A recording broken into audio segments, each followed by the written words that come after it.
Hello everyone.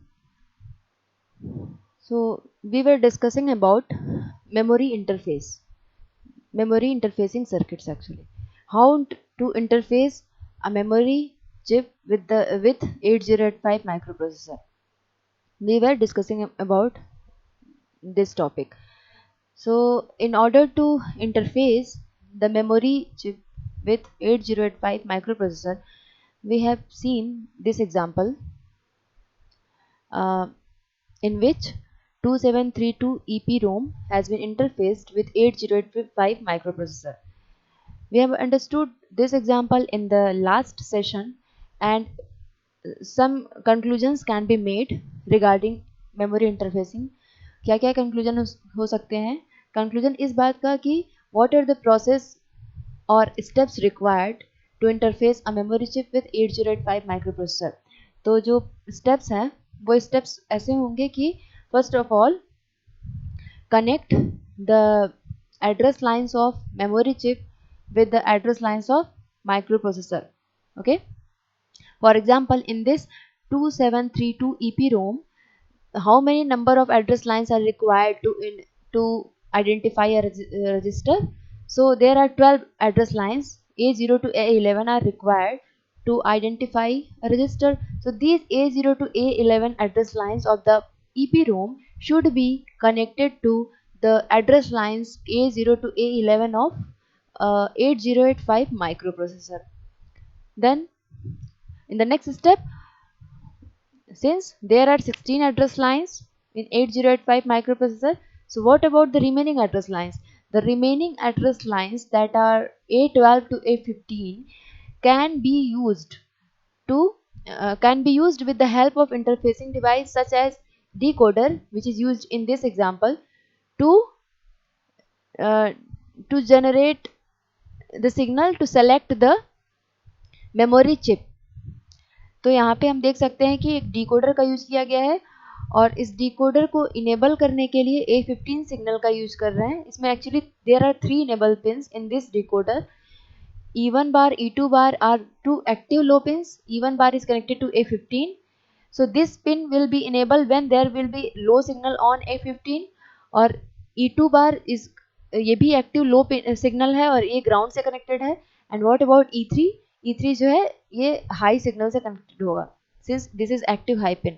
तो 3 enable pins हैं इसके और A12, 13 और 14 are used to are the inputs to the decoder. और इन इनपुट्स की वजह से इन इनपुट्स की मदद से किसी एक पर्टिकुलर आउटपुट को आइडेंटिफाई किया जा सकता है. फॉर एग्जांपल यहाँ पे डिकोडर 3 to 8 डिकोडर है तो इसमें there are 3 number of inputs A12, A13 and A14 and 8 number of outputs from O0 to O7. Only O0 is shown in this figure. So the output O0 is connected to chip enable signal of the EPROM. So when this chip enable signal will be low, then only the EPROM can be identified or selected or enabled. तो और output O0 कब activate होगा? when there will be zeros on A12, A13 और A14. जब A12, A13 और A14 पे 0 0 0 होगा तब आउटपुट 0 will be activated और आइडेंटिफाइड. तो A15 पे क्या होना चाहिए? A15 पे लो होना चाहिए to enable this decoder since this is an active low signal. तो इससे हम लोगों ने इस एग्जांपल में देखा था. तो फर्स्ट स्टेप हो गया कि address lines of memory chip should be connected to the address lines of 8085 microprocessor. Then what is the next step? The remaining address lines of 8085 are used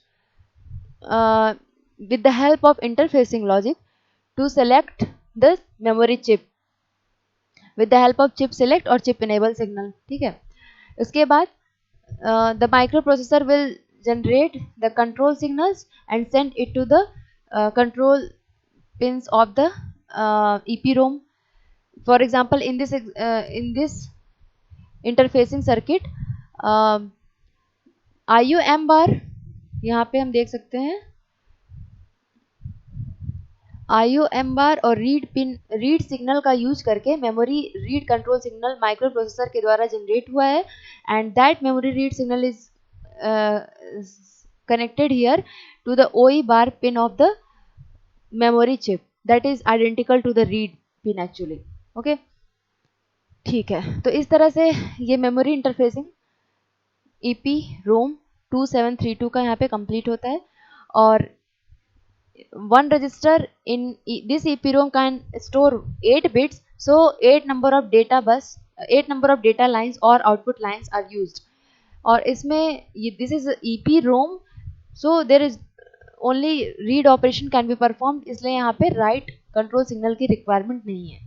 तो ये एग्जाम्पल हमने देखा था लास्ट के lecture में, और इसके एड्रेस को भी, जो एड्रेस रेंज है उसको भी समझा था कि what will be the address range और मेमोरी मैप. अब नेक्स्ट एग्जाम्पल देखते हैं. देखिए इस एग्जाम्पल में एक रीड राइट मेमोरी को इंटरफेस किया गया है. This is the example of interfacing read write memory 6116 read write memory which has 2048 number of registers, or we can also say 2k, since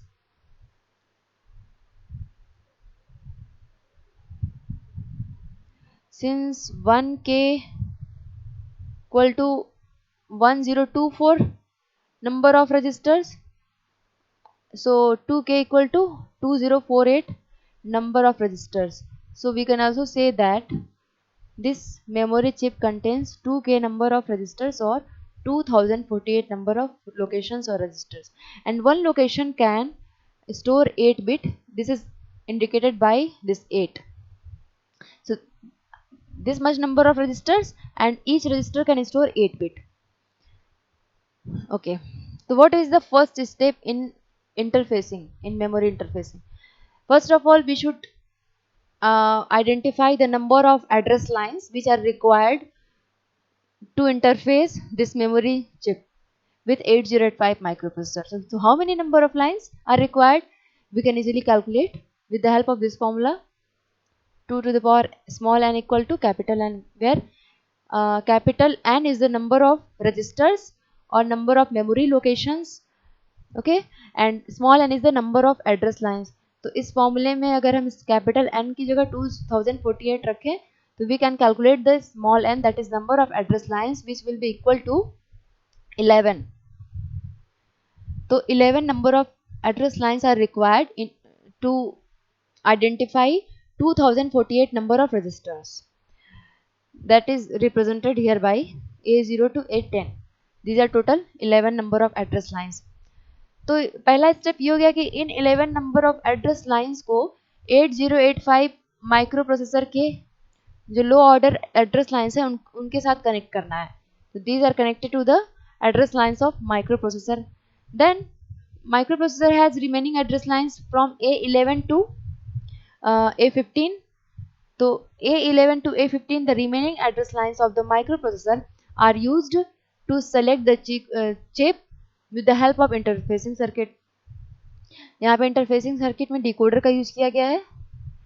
decoder यहाँ पे देख सकते हैं कि this is the 3 to 8 decoder, और इसके 3 input lines हैं और there will be 8 number of output lines which are active low. ठीक, यहाँ पे जो आउटपुट लाइंस होंगे वो O0 से O7 तक होंगे, and these output lines are active low. तो अब ये बताइए, ये जो मेमोरी चिप है वो कब इनेबल होगा? This memory chip will be enabled when, since this chip enable pin is connected to output one of the decoder, so when there will be 001 on these input lines, on A13, 12 and 11 there will be 001, then only the O1 of the decoder will be selected. Okay, so यहाँ पे decoder का ये इस signal से फिर memory chip select हो जाएगा जब A13, A12 और A11 पे 001 होगा. और ये डिकोडर कब इनेबल होगा? जब डिकोडर इनेबल होगा तब हम ये इनपुट का कॉम्बिनेशन देंगे, अप्लाई करेंगे, तब आउटपुट 1 इनेबल होगा. लेकिन ये डिकोडर कब इनेबल होगा? जब देखिए यहाँ पे देयर आर 3 इनेबल पिंस, जिसमें से E1 और E2 एक्टिव लो हैं और E3 जो है वो एक्टिव हाई है। तो E3 पे 1 होना चाहिए, मतलब हाई होना चाहिए। और E3 जो कि A15 से कनेक्टेड है उस पर हाई सिग्नल होना चाहिए, यानी 1 होना चाहिए। A14 जो कि E2 बार से कनेक्टेड है उस पर लो होना चाहिए, तब ये एक्टिवेट होगा। और यहाँ पे भी लो होना चाहिए, ठीक है। तो इस डिकोडर को इनेबल होने के लिए A15 पे 1 या हाई सिग्नल, A14 पे लो सिग्नल और IO M बार जो है उस पर भी लो सिग्नल होना चाहिए, तब ये डिकोडर इनेबल होगा। तो यानी कि डिकोडर को इनेबल होने के लिए ये कंडीशन होगी। तो हम कह सकते हैं कि A15 और A14 फिर A13 A12 एंड A11। तो A15, A14 और A13 पे क्या होना चाहिए? A15 पे 1 होना चाहिए, A14 पे 0 होना चाहिए, ठीक। जब ये कंडीशन फुलफिल होगा then only the decoder will be enabled. और O1 आउटपुट को जनरेट करने के लिए यहाँ पे क्या इनपुट कंडीशंस होने चाहिए? A13 पे डिकोडर का ये बेसिक सा फंक्शन है, मैंने आपको जब बताया था logic devices used for interfacing, वहाँ पे डिकोडर के बारे में बताया था। तो ये डिकोडर का ट्रुथ टेबल से आप इजीली ये बता सकते हैं कि O1 output will be enabled when there will be 001 on A13, A12 and A11 pins. तो यहाँ पे क्या होना चाहिए? 0, 0 और 1, ठीक है। ये तो इतने एड्रेस लाइंस पे हमने बात कर लिया जिससे कि ये चिप सेलेक्ट हो सके, चिप इनेबल हो गया। अब जो रिमेनिंग एड्रेस लाइंस हैं that is from A0 to A10 से लेके पूरा जो A0 तक एड्रेस लाइंस हैं, what is the purpose of these address lines? The purpose is to identify a register in the memory. और what is the purpose of these address lines? इनका काम है चिप को इनेबल करना। और A0 से A10 वाले जो एड्रेस लाइंस हैं इनका पर्पज है रजिस्टर्स को आइडेंटिफाई करना है मेमोरी में।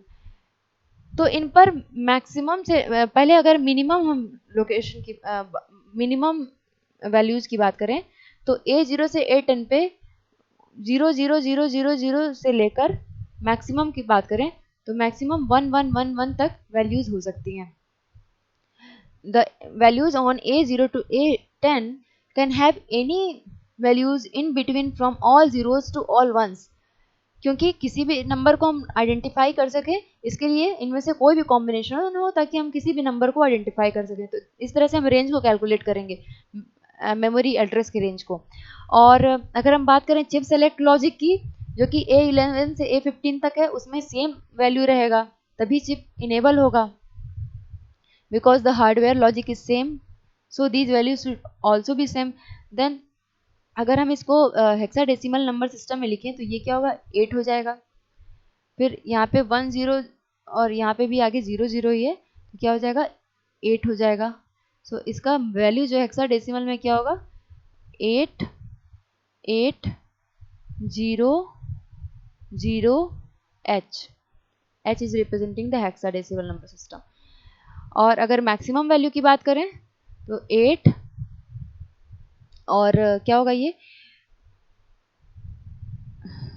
यहाँ पे आगे क्या है? 1 1 है ना, तो 8 और F, then these are all ones, तो 8 F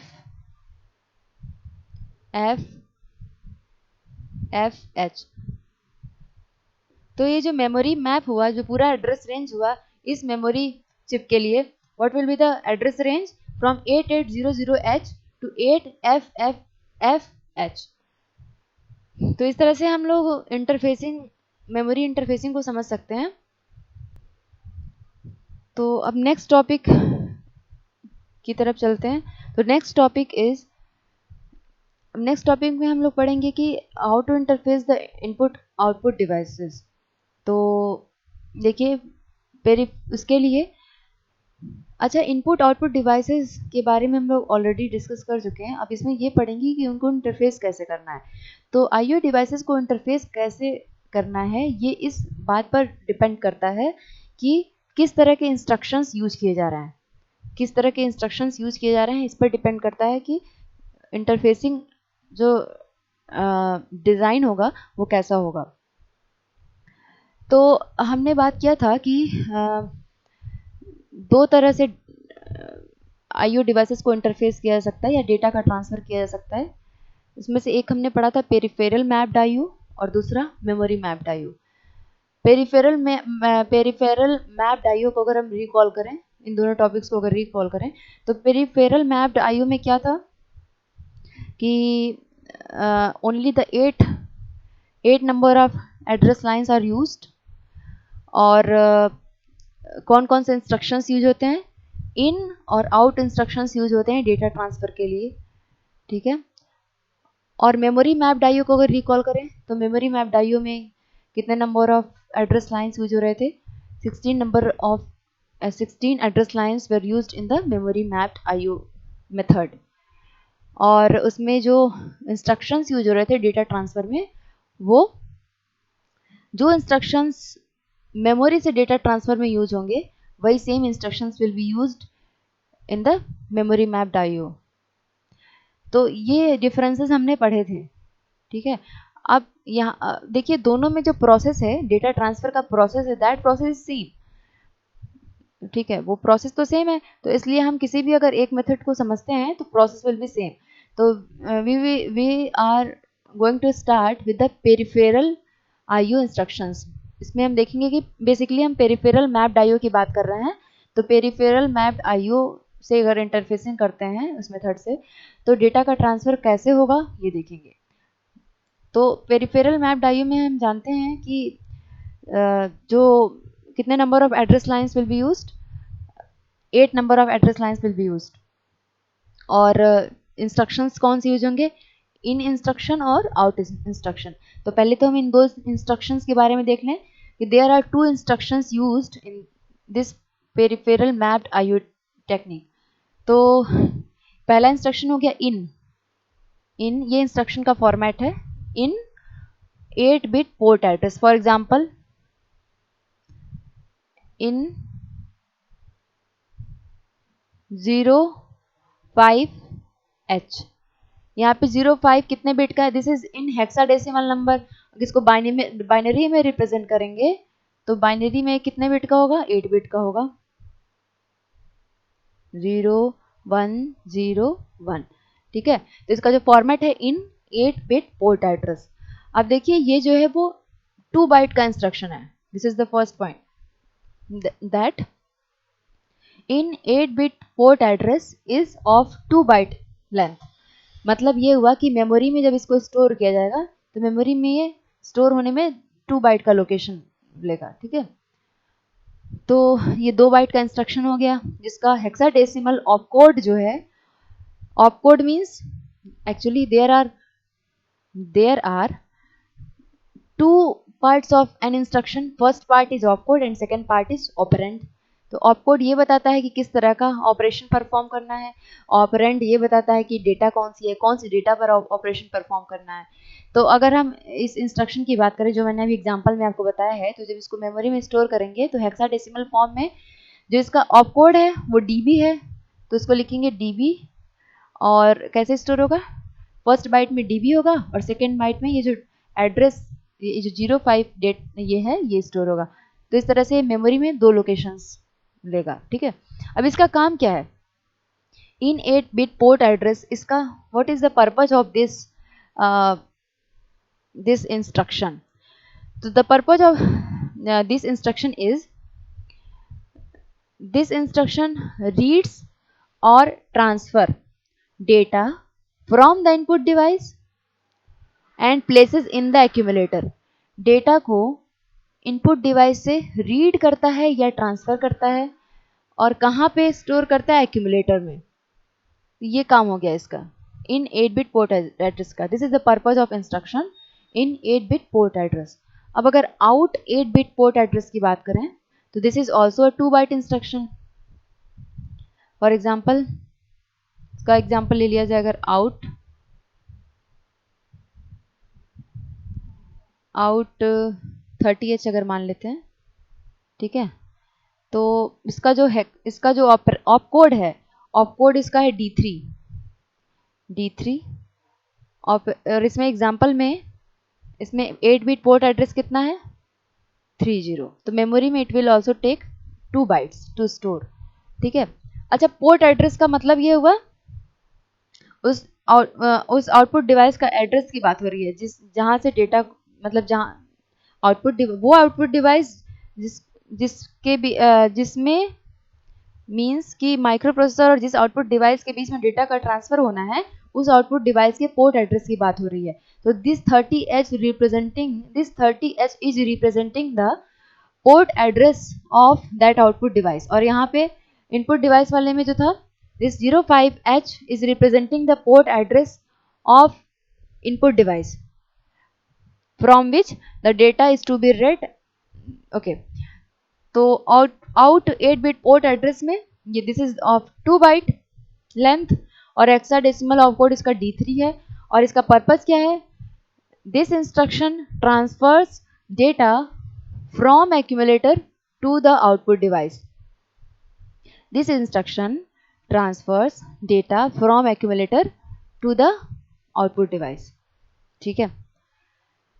तो पेरिफेरल IO इंस्ट्रक्शंस के बारे में हमने देखा, ओके।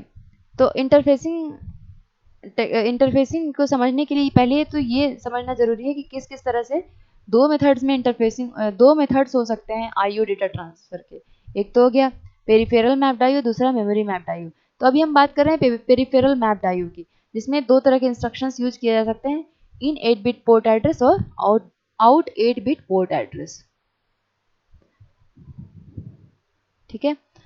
तो इसके बाद हम लोग जो नेक्स्ट स्टेप है इंटरफेसिंग को समझने के लिए, पहले तो हमने ये समझा कि कौन कौन से इंस्ट्रक्शंस यूज होंगे, उन इंस्ट्रक्शंस का पर्पस क्या है। अब जो नेक्स्ट पार्ट है IO इंटरफेसिंग को समझने के लिए, वो हम टाइमिंग डायग्राम को समझेंगे पहले, कि इन इंस्ट्रक्शन को एग्जीक्यूट करने में और आउट इंस्ट्रक्शन को एग्जीक्यूट करने में जो टाइमिंग का डायग्राम होता है, या जो भी ऑपरेशंस होते हैं किस सीक्वेंस में परफॉर्म हो रहा है। तो हम लोग नेक्स्ट लेक्चर में इन इंस्ट्रक्शन और आउट इंस्ट्रक्शन के टाइमिंग डायग्राम को समझेंगे। Thank you.